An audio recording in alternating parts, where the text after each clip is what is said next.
Braveheart Workshops, inspiring connection. Restore, renew, and reconnect in community. Live well, laugh often, love much. Join our online connection circles. Be empowered in our virtual live events. Be a guest on our podcast shows. Hire us or be hired for speaking engagements. Enhance hope, health, and healing in your lives. Creating global connections. The Connection Show, sponsored by Braveheart Workshops, live with Jill Reynolds. The Connection Show, inspiring hope, health, and healing in 2021. Sponsored by Braveheart Workshops and live with Jill Reynolds. And joining me today from the West Coast is Todd Brinkman. Welcome to the show, Todd. Hey, how you doing, Jill? Thanks for having me today. Good. How's sunny California? Yeah, don't feel too bad for us. It's another nice day today. Another nice day. Well, it's nice in Branson as well. So, well, I'd love the audience, Todd, to know a little bit about you. So I'm going to read your bio real quick. Oh, good. Todd Brinkman grew up in the Twin Cities and eventually ended up in central Minnesota after finishing his bachelor's and master's degree in advertising. Todd spent 20 plus years in developing traditional and digital marketing campaigns. In 2016, he moved to Southern California to start a new career in content management systems. This new position allowed him to travel the Western United States and learn about many of our modern technological innovations. These trade shows led him to find his calling in virtual reality. After finding his calling, Todd set out a mission to help hospital patients virtually pray from their place of worship before treatment. This passion has led him to explore further how virtual reality can support others in prayer, personal development, and education. Virtual reality for Main Street is the cumulative effort of 4 years of work and thousands of conversations with people throughout the country. So what an amazing transitional journey you've been on, huh? It has been, yes. Well, I was in Minnesota, and I just knew, there was more in store for me in life, and I had my early midlife crisis. It could have been the weather, maybe, but I decided to move from central Minnesota out to actually North County, San Diego, where I live now, and I'm excited to start my new journey. Well, I can't blame you from leaving Minnesota with the cold and the Vikings, since I'm a Chicago Bears fan. Oh, there you go. I can't blame you for transitioning. Actually, Todd, I used to live in San Diego years ago. And when, and I'm talking, oh my goodness sakes, it's got to be close to 39 years ago when when the San Diego Stadium had just been built, and when I think it was Dan Fouts was quarterbacking for the Chargers, and it was an amazing time in San Diego for football. So I loved the San Diego Chargers when those were the days. But anyway, transitioning.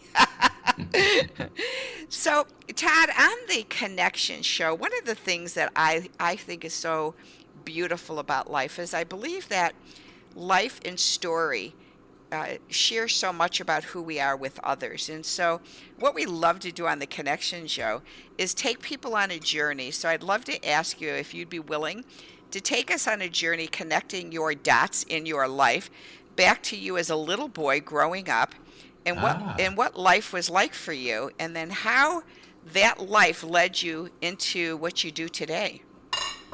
Wow, this is going to be exciting. This is going to be a journey.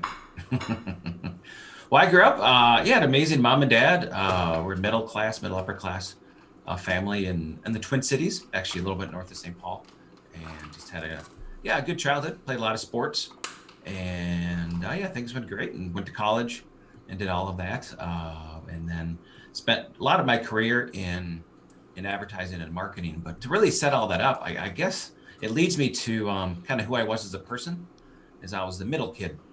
And so I was the nice middle kid. My older brother was the super big jock, and I was the nice one. And it's funny how we kind of still perpetuate that through life. And after high school, I went into the Army and became a medic. Mm. So it made sense for me to be a medic, in the Army, in the infantry. So it was fun, helping people, supporting people. And then I was going to be a doctor, and I was going to college, but I didn't want to be a doctor because I didn't want to go to school for 40 years. So, so I got into marketing and advertising. But I'm still kind of the same person I was when I was a kid.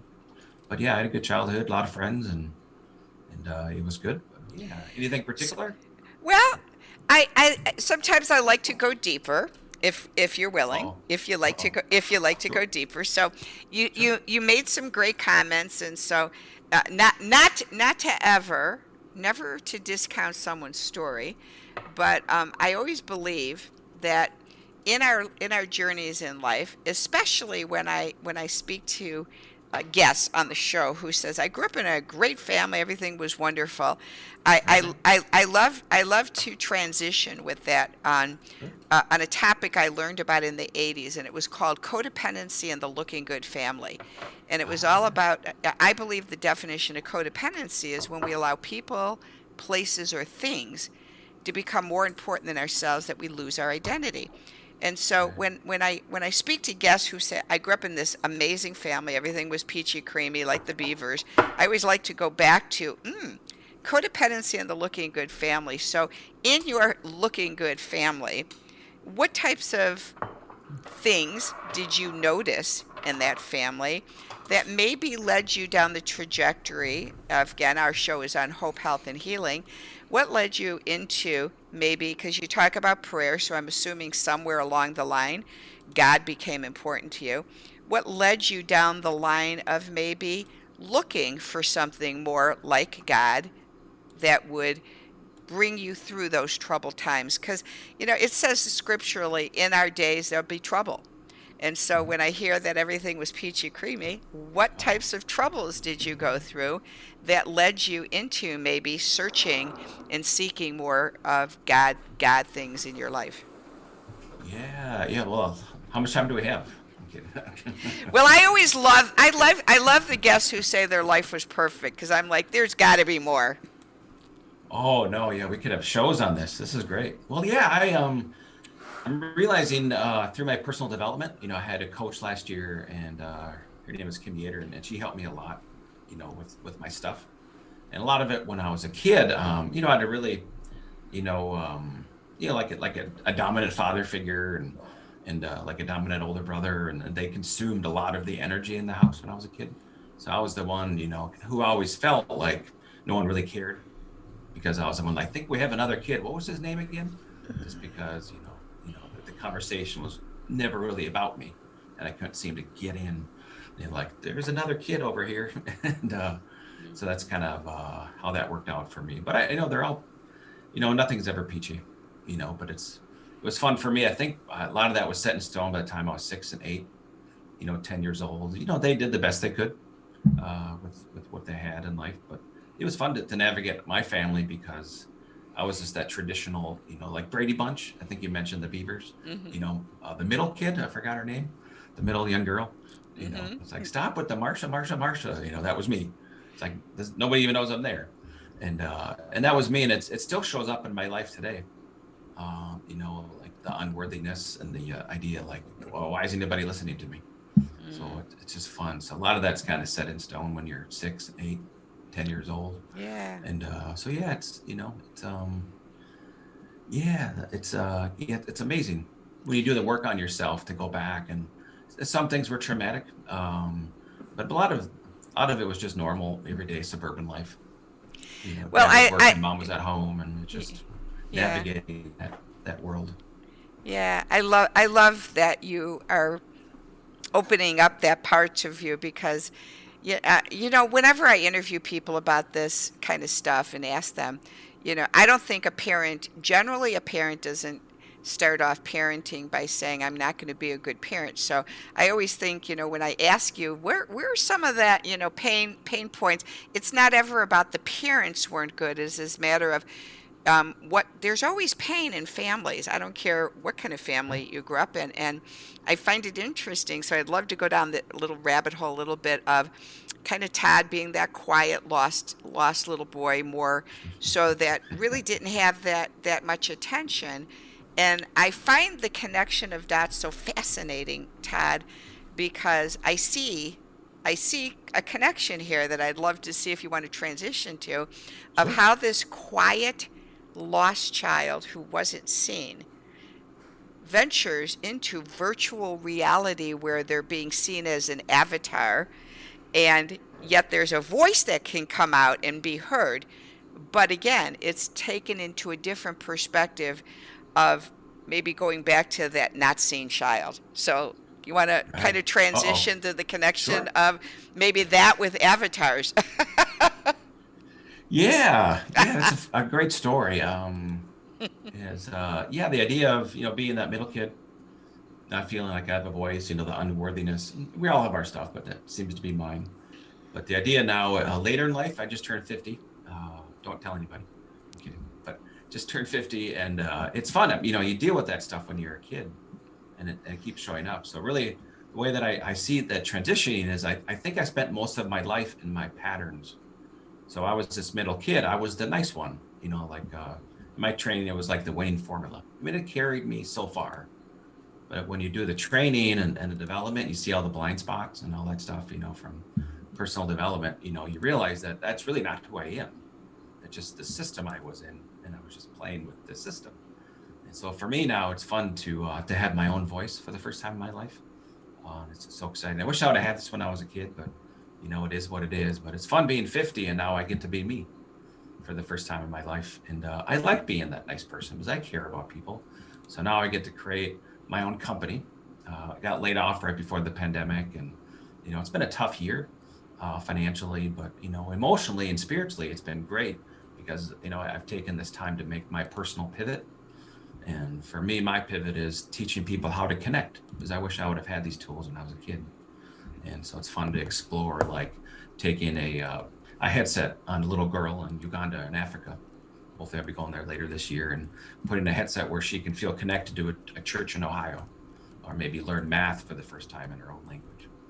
Idea of like a hospice patient, a little guy in Minnesota can put a headset on, and this is where I usually cry, but he can put a headset on and feel like he's surfing with the Oceanside Surf Club, for example, here in Oceanside. So we have a new tool, and how we use our new tools is up to us. And it's amazing how we can use these tools for good, but it's up to us. So it takes that little nice kid that never really felt listened to. Now I get to give a voice, to these people that really can't feel, they can't have somebody hold their hand maybe in a hospital room because of COVID. Maybe the nurse holds their hand and they put a headset on and they can connect, to a loved one. So it's powerful. So yeah, thank you. That's perfect for me. It's, landing the planes, I'm still that kid, with those core values. So, but for me, I can actually, help people in their darkest hours, because I know what that's like. I know what it's like to not feel connected. And I was always loved, but that disconnection and the disempowerment, not having a voice. So yeah, it shows up in my work. And fortunately, I was able to write 3 books during COVID, last year, and it was terrible, but great. And now I'm actually launching projects. What are the names of the books, Todd? Yeah, great question. The first book is Virtual Reality for Main Street. And for me, I had my feet with CEOs of big companies, and then I had my feet with like a local chamber in San Diego, and there's such a disconnect with innovation. And I saw it, so it's kind of my mission of bringing our new tools to people on Main Street, local pastors and mayors and local community leaders, because they really have no idea. They're completely oblivious to all the innovation coming. So if I can bring technology to local leaders, we can really start tackling new problems. And that's the first book. The second book is Virtual Reality for Prayers, how to create that. It's a how-to book. And then the third book is how to create a VR ministry. It's called Virtual Reality for Ministry. So what is a VR prison ministry? What is a VR homeless ministry? And all of that. So with those 3 books, I've been able to create a lot of courses online as well. But now we're creating some of the world's first VR community projects. here in San Diego. So it's fascinating to work with amazing local government leaders, and it's not a Republican or Democrat thing. It's just we have new tools, so now we can put headsets on the unsheltered in San Diego, so they can feel loved and connected and empowered. So here's this like shy, nice middle kid. I get to do some amazing things because I get to be me, and that's what I want to do. I want to spend my life making sure people feel connected. So as far as I can tell, if it's not, it's okay. We're just going to go big. Why not? But we're going to create, I think, a series of firsts. So our first project is the world's first virtual reality community homeless project. Chloe, what are we making? We're working with a lot of homeless organizations and probably close to 20 to 50 churches and city governments. And we're going to go create all these scenarios and projects to help the homeless maybe finish their GED, take classes, maybe take Bible studies, go to church, and hear messages of hope. And so for those listeners who really don't have a clue about virtual reality, take us down and just maybe give us a picture of what this will start to look like for them. So when you share with them about this child in Uganda gets to put and they don't understand virtual reality, build a picture for them. Yeah, thank you. So when you put a headset on, you actually can go to two different places. One is what I call the real reality, which is actually fun to even have to define it, but it's like our reality. So it's just a video that you would record with a 360 camera and then upload it to YouTube. And it's like VR basics. It's super simple. But you can have a new sense of feeling connected. So maybe a senior in senior living, she can put a headset on in her isolated room, and she can feel like she's actually in her grandkids' living room where she's watching her grandkids open their presents.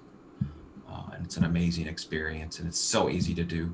And those are the virtual reality headsets with the glasses? Yeah, virtual reality. So when they have those on, then it feels like they're right in that room. Right. Psychologist, I'm blessed. I'm working with an amazing psychologist, and we're doing some work, and his name is Joe Whitcomb, and we're doing some work in VR and psychology, but they call it the body illusionment in the research. So you actually feel like you're somewhere else, like in someone else's body, which could be yours. So you enter the experience as if you're in there, and the glasses block out the light, or the headsets. So you actually put the headsets on, and you're navigating the fact that, hey, I'm somewhere else. And actually it's so powerful. So imagine that senior puts those ridiculously big headsets on and they put them on, and then they're seeing, maybe they're in a hospital room and they see like, hey, these people really do love me. Maybe I don't need so many pills that they throw down your body. Maybe I can just feel loved, and maybe I want to go to the beach or a mountaintop. And it's so immersive and powerful that you actually, you rip one reality off of another one. So when you take the headset off, it's weird to navigate like, wow, I actually felt like I was somewhere else. So it's immersive, and it should be done with care, because it's a possibility to cause a lot of emotion, which is great. But it's how powerful it is. So when you put a headset on, you feel like you're actually somewhere else. And what I'm doing, the work is, especially with prayers, is the fact that somebody maybe is having the worst day of their life as a let's just say, who's another one, like a prisoner. They're an inmate, and they can't connect to their family during a birthday. But as long as law enforcement says it's okay, they can put a headset on and maybe hear a message from their kids. And feel as though they're right there. Right. And that's in the real reality. The virtual reality is the second type, and this is like the games. You enter as an avatar, and you can talk to people as an avatar in different worlds and stuff. Yeah. So it's cool. I love it. And this example, to give your listeners an idea, like a senior can actually like walk down the hallway of a movie theater, walk up the stairs and sit in the seat, and the movie's coming on, and then her like two grandkids enter the movie theater as well as their avatars, and they can sit together as a group and talk to each other and actually watch like a new movie. And feel like their grandkids are at the movie theater with them. Yeah. So I like to think of it as, I call it the pandemic, not because of politics, but it's just like all these technologies were building up for 20 or 30 years. Now we have this horrible pandemic, and all of these new technologies are starting like at the same time. Augmented reality and AI, and for me it's virtual reality. So it's a beautiful thing. So we had this experience in the world where uh, we know how hard it is to feel disconnected. We know how hard that is emotionally to navigate when we can't connect. So out of that, and what I see it is in God's perfect timing, we're going to go from that where our human heart has been hurt. So now we have a new understanding of how an inmate can feel, or how a senior feels isolated. These aren't people. Like, you don't like these aren't like imaginary things. I mean, they're real people isolated in a room, and we won't even do that to war prisoners. To keep them locked in a room in a senior living place. It's against the Geneva Convention to do these things. So we have to deal with the fact that we had this horrible time, but in God's perfect timing, now we get to unleash our ability to feel connected. And it should never replace a real hug or a real high five. But if we can't connect, we have all these new tools for us to connect in ways that we didn't have available before. So it's kind of like, that's why I call it the pandemic, because not like anybody planned this. It's just like God's perfect timing of, we needed to know how this hurt. And now maybe we'll change and actually care about the homeless, because that's not a Republican or a Democratic thing. People are going to come out of their homes and realize, wow, there's other people in this world besides me. It's not just my friends and maybe the church I go to. There's like people in our town that are hurting, and we have new tools to help them. And so I think as we come back, a lot of people are going to go back to community, back to like solving problems. So we have all these new tools where we can really help, we can help in so many ways, amazing ways, like education, putting headsets on people and they can learn math. Because we have these huge income and education gaps. So if you're born in one zip code, it almost dictates your income the rest of your life. And to me, as a Christian, that is just ridiculous. So I now only have 50 or 60 years left in this world. So I want to make an impact and make a difference. But if we can use these new tools, we can get rid of these Republican Democrat conversations, there's some of them, and find ways that we can unite and connect and use all these new tools, because we can give like a local school district in California, $400 trillion, and they'd move the needle 1 degree and ask for another $300 trillion next quarter. Yeah. And no one would be left any better. Right. So we have new tools and everything. So thank you. Yeah. What I wanted to do, as you were speaking, is just put your bio up here on the screen so that people know how to find you at toddbrinkman.com, your website, and a little bit more about him. So what can the audience do to support you, Todd? These sound like amazing ways you're wanting to help humanity. And God revealed to me this year that I'm supposed to create hope, health, and healing in the world by doing conferences of people sharing story and connecting dots to help others. So for yourself, where could you what can the audience do to assist you to keep this growing? Thank you. Yeah, that's a great question. And what I've had some great mentors, and the way that I'm building my project is it's a win-win-win. And that's how everybody should live their life now, I think, is the fact that in my projects, the community wins, because we're going to create these amazing projects. And then the companies and the local families win, because they're learning how to connect in new ways. And the third way is I get to win because I consider myself the base camp, the virtual reality base camp. So I'm the books and the courses and the curriculum to get people in the conversation. And so that's what I'd recommend, is to jump in and buy one of my books or courses, or whatever that looks like for you. And it fits every budget. And then out of that, it's really not a lot of money. And the fact that once you understand the basics, then we can work on projects together. But you need a little bit of training to what is VR? And it's not some mystical dragon, it's a real thing. And once with the courses, it demystifies it. So it's easy and it's just steps and you'll get it. And then you actually go into your community and do VR for good. Or for me too, it's VR for God, and find projects, or maybe do this in your business, or maybe connect to your family members over Christmas and stuff. So really it's learn how to use it and then actually apply it in our community. So every Monday from 12 to 1, we have our VR for God Zoom call. and scoring quickly. And it's no charge. It's just we're going to navigate these things together. Maybe people have questions like, hey, how do I do this stuff? So they're not alone. So we have a whole team of probably thousands of people here pretty quickly. And then Wednesday is our VR for Good. So it's not a religious theme. It's just we're going to tackle these San Diego projects we were talking about. And it's open source. So anybody can come in and learn what we're doing, what we did right, what we did wrong, and they can apply it to help people in their community.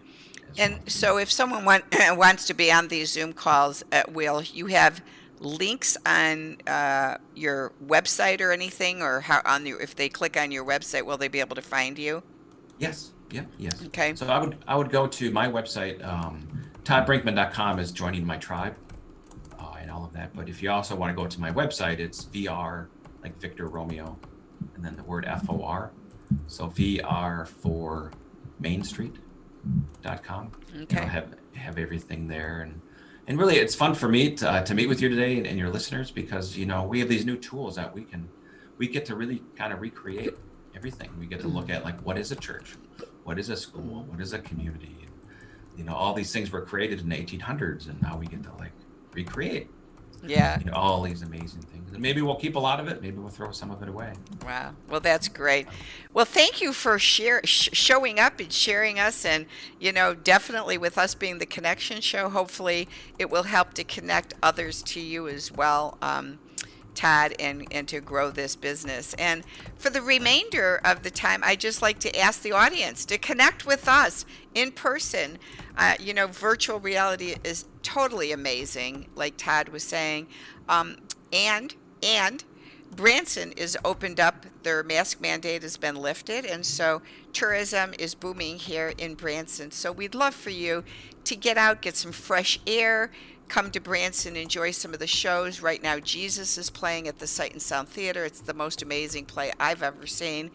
And other amazing shows are in Branson, the beauty of the Ozarks. And so come to Branson, and then come to the Hope, Health, and Healing Conference, where you'll hear some amazing stories that will help you connect your story with them. So thanks again, Todd, for joining us. Everyone, have a wonderful day. Bye now.